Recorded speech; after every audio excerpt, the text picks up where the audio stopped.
को कराने वाले हैं आनुपातिकता प्रमेय या थेल्स प्रमेय या समानुपातिकता प्रमेय और इस प्रमेय से संबंधित कुछ महत्वपूर्ण प्रश्न। ठीक है बच्चों, तो देखिए पहले क्या है ये प्रमेय। किसी त्रिभुज की एक भुजा के समांतर खींची गई रेखा त्रिभुज की शेष दो भुजाओं को समान अनुपात में विभाजित करती है।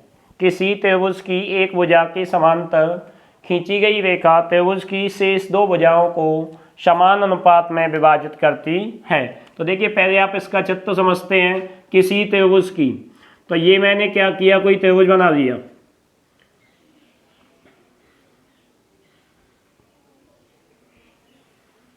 अब क्या कह रहा है, किसी त्रिभुज की एक भुजा के समांतर। अब इस त्रिभुज में कितनी भुजाएं, तीन। अब इसमें से एक भुजा के समांतर आप कोई रेखा खींच दीजिए। तो मैंने इस BC के समांतर ये एक रेखा खींच दी जिसका नाम दे दिया D और E। ठीक है, अब ये जो है ये इसके क्या है, समांतर। ये भुजा इसके समांतर है तो शेष दो भुजाओं को समान अनुपात में विभाजित करेगी। तो देखिए क्या होगा, सबसे पहले लिखते हैं हम दिया है दिया है। तो क्या दिया है, देखिए त्रिभुज ABC में जो DE है वो समांतर है BC के। जो DE है वो समांतर है BC के, ये तो उसने दिया है। फिर क्या कह रहा है, सिद्ध करना है, सिद्ध करना है। अब सिद्ध क्या करना है आपको, देखिए सिद्ध करना है कि ये भुजा इसके समांतर है। तो शेष दो भुजा आपकी कौन सी हो गई, एक तो ये हो गई, एक ये हो गई। तो इसका अनुपात कैसा होगा, समान। तो इसका अनुपात बनाते हैं तो इसका अनुपात बनेगा बच्चों, देखो AD बट्टा DB और इधर बनेगा AE बट्टा EC। तो इसका अनुपात क्या बनेगा, AD बट्टा DB बराबर AE बट्टा EC। ठीक है बच्चों, AD बट्टा DB बराबर AE बट्टा EC। अब आपको क्या करना होता है, इसमें कुछ रचना करनी होती है। तो रचना क्या करनी है, सुनिए बच्चों ध्यान से। ये पॉइंट जो है वो आपका ध्यान देने वाला पॉइंट होता है, जो आपको ध्यान रखना होता है।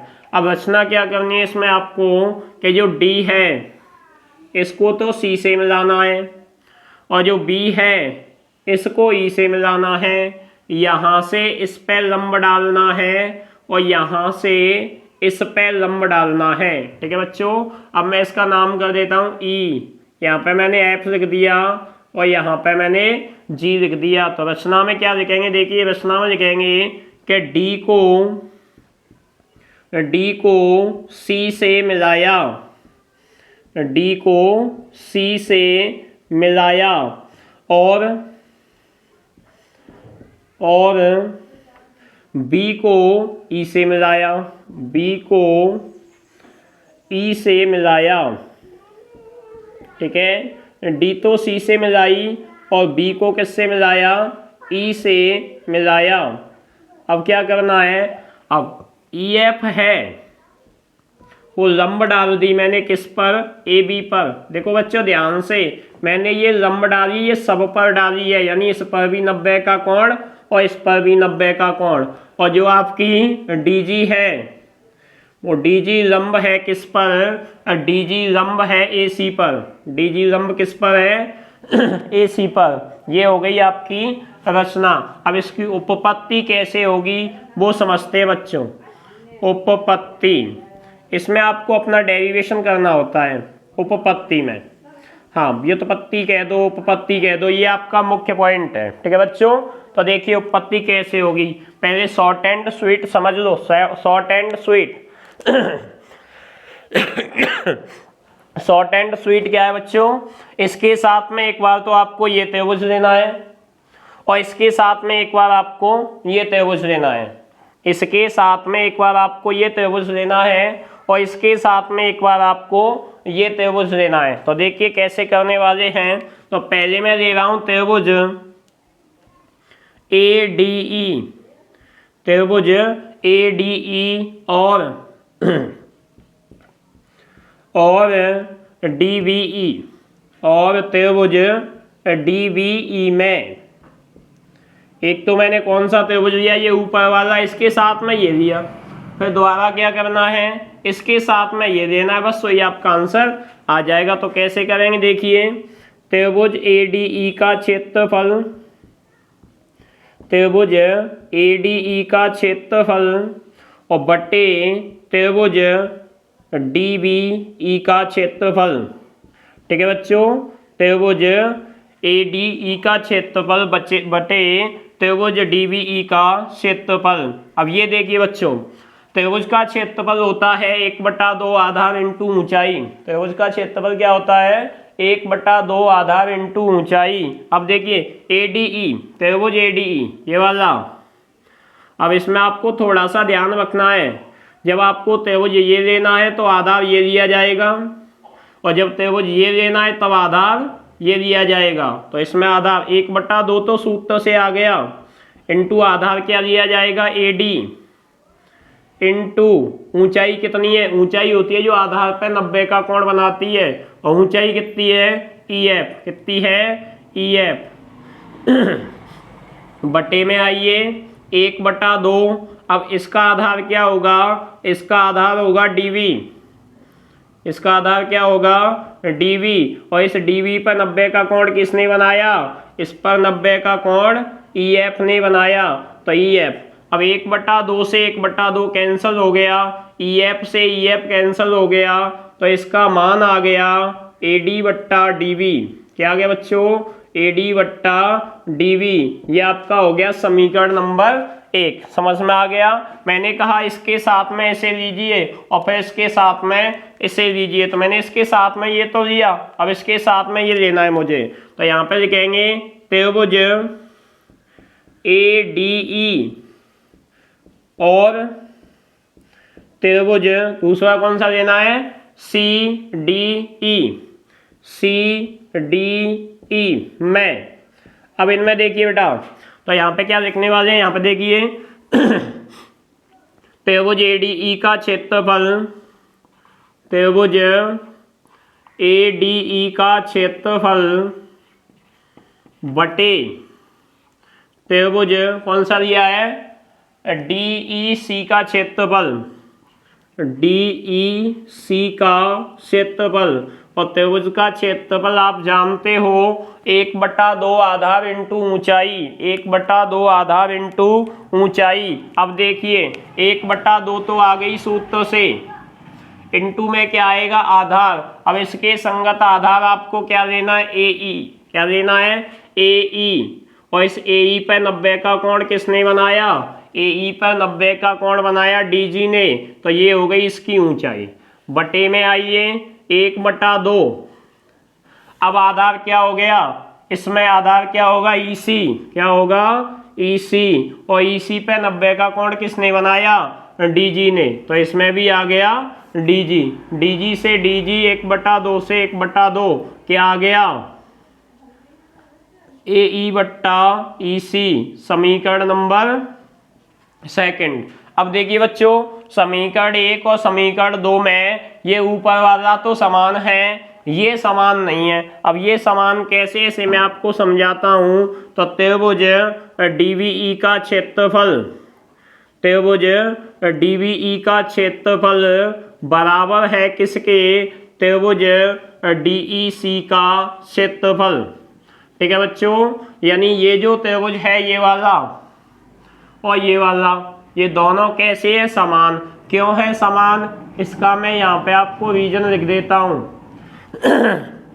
तो इसका रीजन क्या है कि ये दोनों त्रिभुज, ये दोनों त्रिभुज, ये दोनों त्रिभुज एक ही आधार, एक ही आधार व दो समांतर रेखाओं के बीच में बने हैं, दो समांतर रेखाओं के बीच में बने हैं। इसलिए इनके क्षेत्रफल कैसे होंगे, इसलिए इनके क्षेत्रफल समान होंगे। ठीक है बच्चों, तो आप समीकरण 1, 2 की क्या कर सकते हो, यहाँ पे कंपेयर समीकरण 1 और समीकरण 2 से कंपेयर कर सकते हैं, क्योंकि ये वाला इसके बराबर और ये वाला इसके बराबर, यानी ये लेफ्ट से लेफ्ट के बराबर हो गया। तो कंपेयर करेंगे तो वहाँ पे क्या बचेगा, वहाँ पे बचेगा AD बट्टा DB, और यहाँ पे क्या बचेगा, यहाँ पे बचेगा AE बट्टा EC। क्या बचेगा, AE बट्टा EC।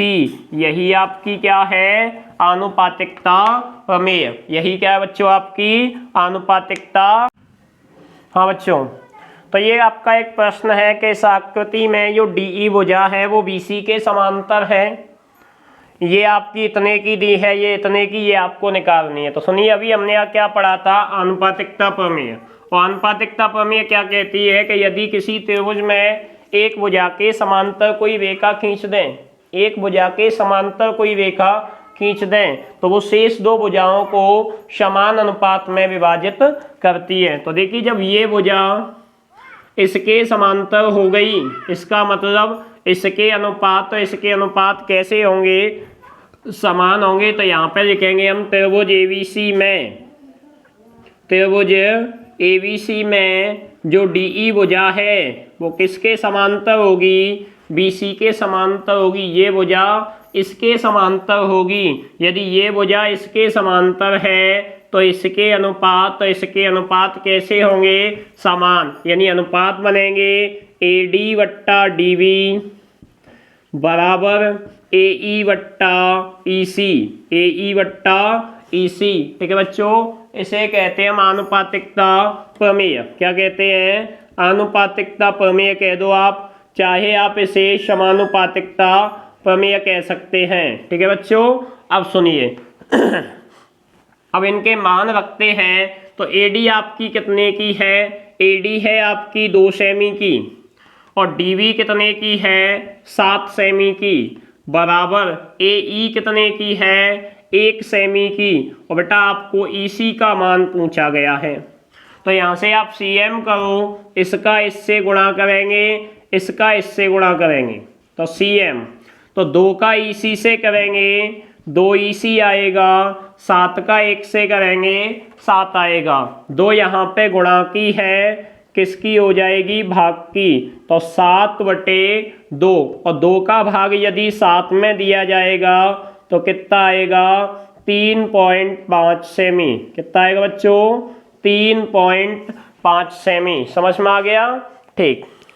आकृति है, मैं शॉर्ट कराने की कोशिश कर रहा हूँ। देखिए कि ये उसने चित्र बना के दिया है, उस चित्र में ये कहा है कि LM है वो CB के समांतर, ये भुजा इसके समांतर है, और ये भुजा है वो इसके समांतर है। अब आपको ये सिद्ध करके देना है। कैसे आएगा, सुनिए बच्चों। सबसे पहले हम बात करने वाले हैं त्रिभुज ABC में। त्रिभुज ABC में, ABC को आप ध्यान से देखिए, ABC, इस वाले को देखिए, केवल इस वाले में ये भुजा इसकी समांतर है। हमने ऊपर हेडिंग डाल रखी है आनुपातिकता प्रमेय। ये भुजा इसके समांतर है, तो इसके अनुपात और इसके अनुपात कैसे बनेंगे, समान। तो ये भुजा इसके समांतर है, यानी LM है वो किसके समांतर है, CB के। LM किसके समांतर है बच्चों, CB के। तो इसके अनुपात कैसे होंगे, समान। तो इसके अनुपात बनाओ AM बट्टा MB। 1 मिनट बच्चों, ध्यान से देखिए, AB है तो आप कैसे लोगे, AM बट्टा AB। क्या लोगे, AM बट्टा AB बराबर, इधर चलिए, इधर कैसे लेंगे, देखिए AL बट्टा AC, AL बट्टा AC। ये आ गया आपका समीकरण नंबर 1। किससे, आनुपातिकता या थेल्स प्रमेय से। आप बिल्कुल इसी प्रकार आप इसे देख सकते हो कि जो आपकी इस त्रिभुज में, कौन से में, त्रिभुज ALC में, त्रिभुज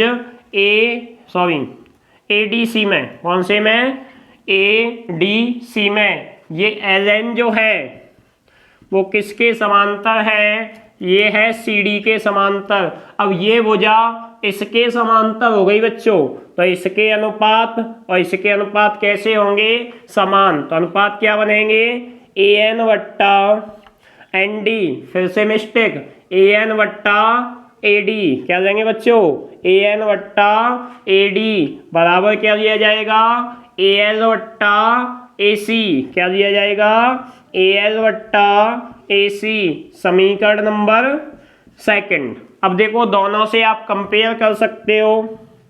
कंपेयर का मतलब समझते हो बच्चों? 1 और 2 से कंपेयर में देखिए कोई भी एक साइड बराबर होनी चाहिए। दोनों में है या नहीं? अब ये बराबर हो गई तो ये बराबर हो जाएगी। ए एम बट्टा ए बी बराबर ए एन वट्टा ए डी, ए एन वट्टा ए डी, यही आपका क्या है? H P. समझ में आया बच्चों? ओके, तो मिलते हैं अगली क्लास में और कुछ इसके अच्छे अच्छे प्रश्नों के साथ। जब तक के लिए best of luck. Thank you.